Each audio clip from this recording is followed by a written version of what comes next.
નમસ્કાર વિદ્યાર્થી મિત્રો, હું ચિંતન બારિયા ઓટોમેટિવમાં ઓનલાઈન ક્લાસીસમાં આપનું સ્વાગત કરું છું. આજે આપણે ધોરણ 11ના યુનિટ 5 તેમાંનું સેશન 4 એન્જિન ઇગ્નિશન સિસ્ટમનું ટ્યુનિંગ. આ સત્રમાં આપણે અલગ અલગ જે સિસ્ટમો છે એની ટ્યુનિંગ કરતાં શીખવાનું છે. એમાં આજે આપણે છીએ એન્જિન ઇગ્નિશન સિસ્ટમ. કેવી છે? Ignition system. બરાબર. ઇગ્નિશન એટલે કે પ્રજ્વલિત કરવું અથવા તો વિસ્ફોટ કરવો, આપણે ટેકનિકલ ભાષામાં કહીએ તો આપણે પેટ્રોલ એન્જિનમાં ઇગ્નિશન છે યોગ્ય સમયે થવું જોઈએ.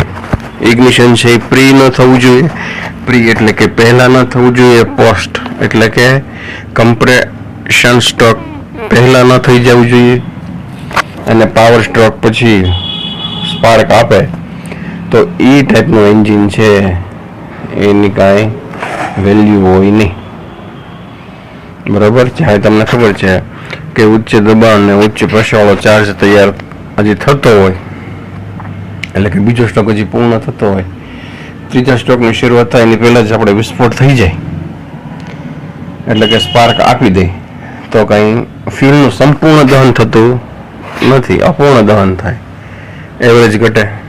બ્લેક સૂટ એટલે કે તમારે જે સ્પાર્ક પ્લગ છે અને એન્જિનની બોડી છે એમાં એકલી મેશ જામી જાય. શું કામ? કે એન્જિન એકલું અપૂર્ણ દહન કરે છે. તેવી જ રીતના બીજો કિસ્સો છે કે પોસ્ટ ઇગ્નિશન એટલે કે શું?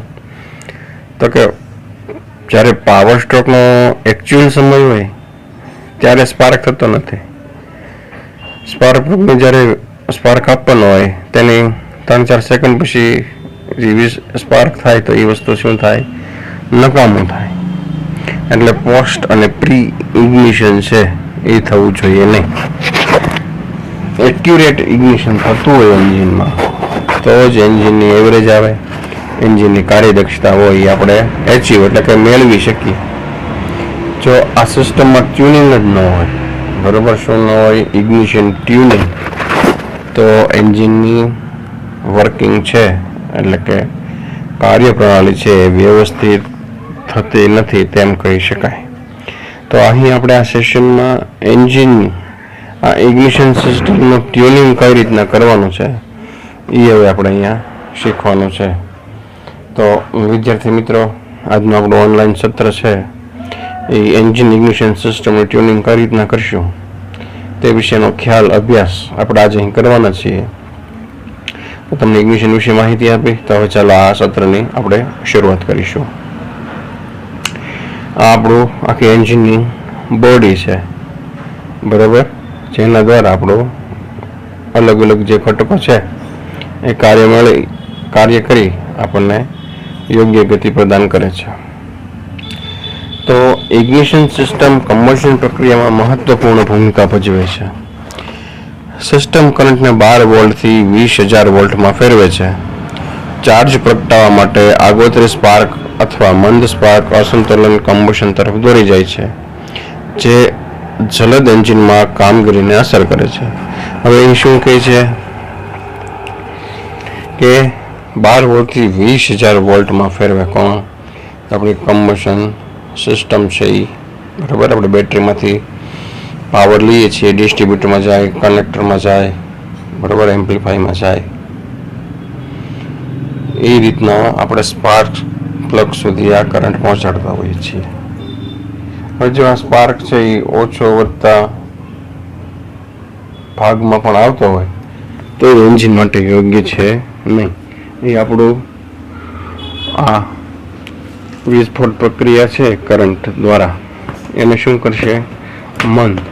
એ મંદ થશે એટલે કે ધીમી થશે તો શું થશે? ફ્યુલનો બગાડ થશે અને આપણી જે એવરેજ છે અને એન્જિનનું કાર્ય છે એ ઘટાડી દેશે. પાતળા વાયર 12 વોલ્ટ વચ્ચે કરંટ સપ્લાય કરે છે અને તે લો ટેન્શન લીડ કહેવામાં આવે છે. બરાબર. વાયર છે એ બે પ્રકારના હોય, હાઈ ટેન્શન અને લો ટેન્શન.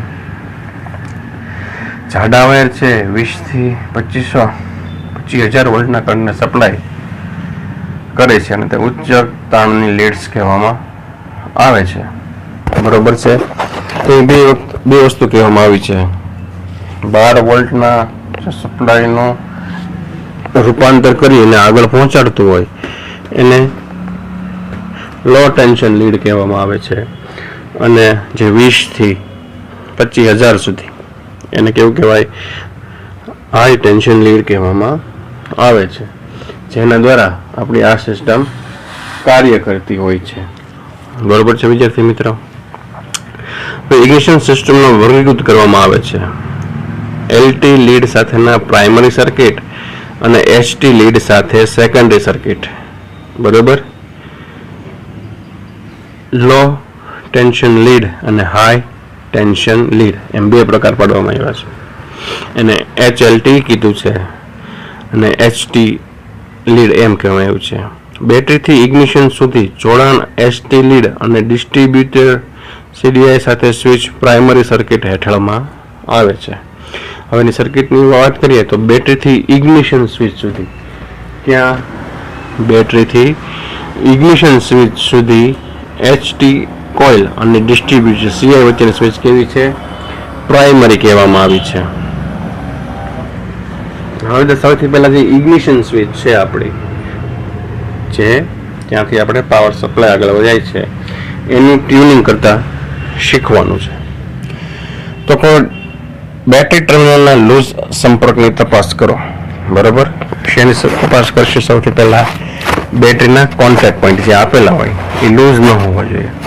જે લૂઝ હોય તો શું થાય, ત્યાં પાવરનો કન્ઝપ્શન વધવા મળે. ત્યાં શું થઈ જાય, જો બેટરીના કનેક્શન લૂઝ છે ને તો બેટરીના એ કોન્ટેક્ટ પોઈન્ટ જ્યાં લૂઝ છે ને એ બહુ હીટ થઈ ગયા હોય અથવા ઓગાળી પણ નાખે, બરાબર. આપણે વેલ્ડિંગ પ્રક્રિયા શીખી ગયા કે શું હોય, ઇલેક્ટ્રિક સર્કિટમાં થોડો પણ ગેપ થાય એટલે ત્યાં ઇલેક્ટ્રોન શું થાય, ખેંચાણ વધી જાય. જો ગેપ જનરેટ થાય તો શું થાય, ત્યાં વસ્તુને પીગળ નાખે. આપણે આર્ક વેલ્ડિંગનો નિયમ છે જે આપણે આગળ શીખી ગયા. એ જ રીતના બેટરી છે એનું કનેક્શનમાં લૂઝ હોય, બેટરી છે કનેક્શન લૂઝ છે તો જ્યાં પીગાળી નાખશે અથવા ઓગાળી નાખશે સાવ. સ્લેકનેસ માટેના સોકેટ કનેક્શનનું નિરીક્ષણ કરો, બરાબર. આપણે જે વાયર જો આગળ જાય છે સોકેટમાં, બરાબર. સ્લેકનેસ એટલે શું, ઢીલાશપણું. જો એમાં તમને ઢીલાશ જેવું લાગતું હોય તો સોકેટના કનેક્શન છે એને બદલી પાછા સજ્જડ કરી નાખો. ઇગ્નિશન સ્વિચ સાથેનું જોડાણ તપાસો. જે આપણે ઇગ્નિશન સ્વિચ છે એની સાથેના જોડાણ આપણે તપાસ કરવાની છે. કનેક્શનનું નિરીક્ષણ કરતી વખતે એલટી લીડનો પ્રાથમિક સર્કિટ તપાસો. જેટલા કનેક્શન હોય એ આપણે નિરીક્ષણ એટલે કે ઇન્સ્પેક્શન કરતા હોય તે વખતે એલટી લીડનો પ્રાથમિક સર્કિટની તપાસ કરવાની છે, જેથી કરીને આપણને ખબર પડે કે ફોલ્ટ ક્યાં છે, મેન્ટેનન્સ ક્યાં કરવાની જરૂર છે. ઘણી વખત કેવું થતું હોય, અને મોટો ફોલ્ટ હોય પણ એનું જે ઉકેલ છે, બરાબર, એ હવે નાની વસ્તુ હોય, કનેક્શન લૂઝ હોય એવું પણ બને. એટલે દરેક વસ્તુ આપણે ચેક કરતી રહેવી પડે.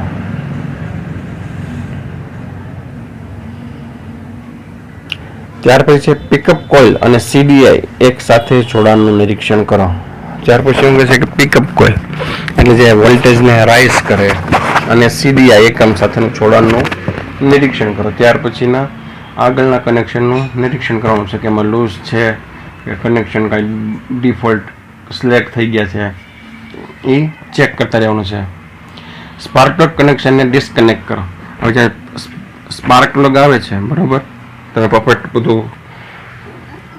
પપેટ વાલની બોડી ખોલશો અને પછી તમે અહીંયા સ્પાર્ક પ્લગ તમને ઉપર દેખાશે. એના કનેક્શન તમારે શું કરવાના છે, ડિસ્કનેક્ટ કરવાના છે. હવે ડિસ્ટ્રીબ્યુટર કેપ દૂર કરો અને લૂઝ જોડાણ માટે HT લીડ તપાસો. હવે શું છે, ડિસ્ટ્રીબ્યુટર જે લાઈન છે એના કનેક્શન છે એ તમારે જોવાના છે, જેથી કરીને એ લૂઝ છે કે ટાઈટ છે તેની આપણને ખબર પડશે. ત્યાર પછી છે ધોવાણ અથવા બન્ટ માટે સ્લોટ મશીન સંપર્ક બિંદુ તપાસો. એટલે કે જ્યાં સ્લોટ છે એ બંધ એટલે કે બળી ગયા નથી કે ધોવાણ નથી થઈ ગયું એની આપણે તપાસ કરવાની છે. ત્યારબાદ સ્પાર્ક એડવાન્સ મિકેનિઝમના કાર્યનું નિરીક્ષણ કરો. એટલે શું કહે છે કે જે સ્પાર્ક એડવાન્સ મિકેનિઝમ છે એનું કાર્યનું આપણે નિરીક્ષણ કરવાનું છે. ડિસ્ટ્રીબ્યુટર કેપ સાફ કરો અને તેને યોગ્ય રીતે ઠીક કરો. જે ડિસ્ટ્રીબ્યુટર કેપ છે એને શું કરશું, ક્લીનિંગ કરવાની છે, સાફ કરીને પાછું જોઈન્ટ કરવાનું છે. યોગ્ય સ્પેનરનો ઉપયોગ કરી દરેક સિલિન્ડરમાંથી સ્પાર્ક પ્લગને ધીમેથી છોડાવો. હવે શું કહે છે, યોગ્ય ટૂલ્સ એટલે કે સ્પેનર્સનો ઉપયોગ કરી સ્પાર્ક પ્લગ છે એને સિલિન્ડરમાંથી આપણે દૂર કરીશું. હવે સ્પાર્ક પ્લગની સ્થિતિનું નિરીક્ષણ કરો. સ્પાર્ક પ્લગ તમે દૂર કરો પછી એની કઈ સ્થિતિ છે એનું નિરીક્ષણ કરવાનું છે. તો અહીંયા આપેલું છે બ્લેક સૂટ. સૂટ એટલે એક પ્રકારની મશ થાય બ્લેક. તો કે સમૃદ્ધ મિશ્રણ અથવા કોલ્ડ એન્જિન એટલે શું કહે, પેટ્રોલ વધારે પડતું આવી ગયું હોય તો તમારે જે સ્પાર્ક પ્લગ છે એ તમને કેવો દેખાશે અંદરની બાજુએ બ્લેક કલરનો એકદમ. એ શું સૂચવે છે કે એન્જિન ઠંડુ છે પણ અને રીચ એટલે કે પેટ્રોલની માત્રા વધારે છે. ત્યાર પછી છે ડેડ વ્હાઇટ સૂટ. બરાબર, એટલે તમે સ્પાર્ક પ્લગ જોશો એટલે એકદમ વ્હાઇટ પ્રકારનો મેશ જોવા મળશે. એ શું સૂચવે છે તો કે દુર્બળ મિશ્રણ અને એન્જિન કેવું હોય, ગરમ. બરાબર, તમે સ્પાર્ક પ્લગ ખોલો અને સ્પાર્ક પ્લગ જોશો તો તમને શું જોવા મળશે, વ્હાઇટ. તેનો અર્થ શું તો કે એમાં પેટ્રોલ ઓછા પ્રમાણમાં તમને જોવા મળશે. ત્યાર પછી જોવા મળશે ભૂરો રંગ. તો એ કેવું છે, સામાન્ય. તો કે તમારા સ્પાર્ક પ્લગમાં જે છે એન્જિનનો જે ટ્યુનિંગ એ બરોબર છે. આ 3 પ્રકારના સૂટને આધારે આ વસ્તુ આપણે કહી શકીએ.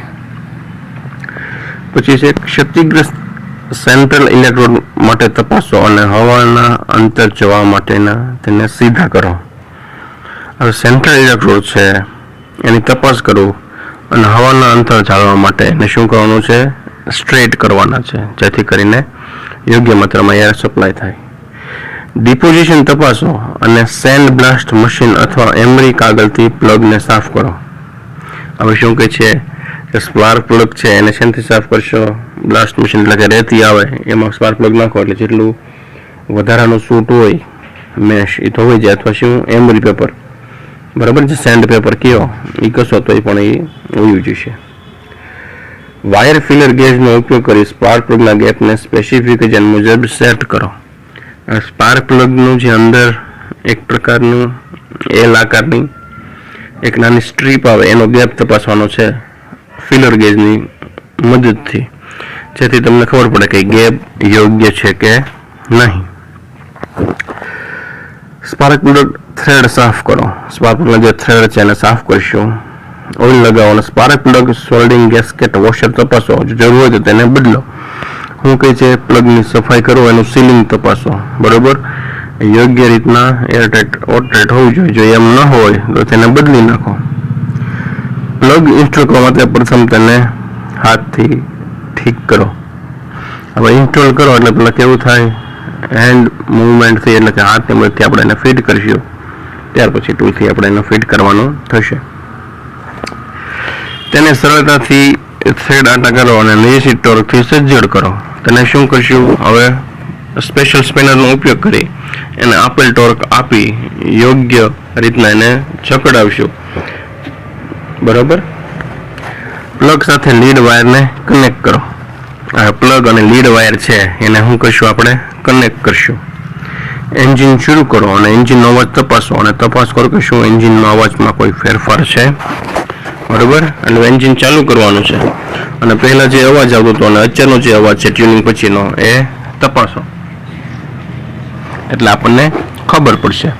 તો અહીં આ સત્રમાં તમે જોયું કે આપણે જે ઇગ્નિશન સિસ્ટમ છે, બરાબર, સ્પાર્ક પ્લગની ડિસ્ટ્રીબ્યુટર બેટરીથી માંડીને STC lead, high tension lead, આ બે લો ટેન્શન હાઈ ટેન્શન વાયર હતા લીડ, એનું કઈ રીતના નિરીક્ષણ કરવું, ડિસ્ટ્રીબ્યુટરનું તપાસ કરવું, એની કેપ કઈ રીતના દૂર કરવાની છે.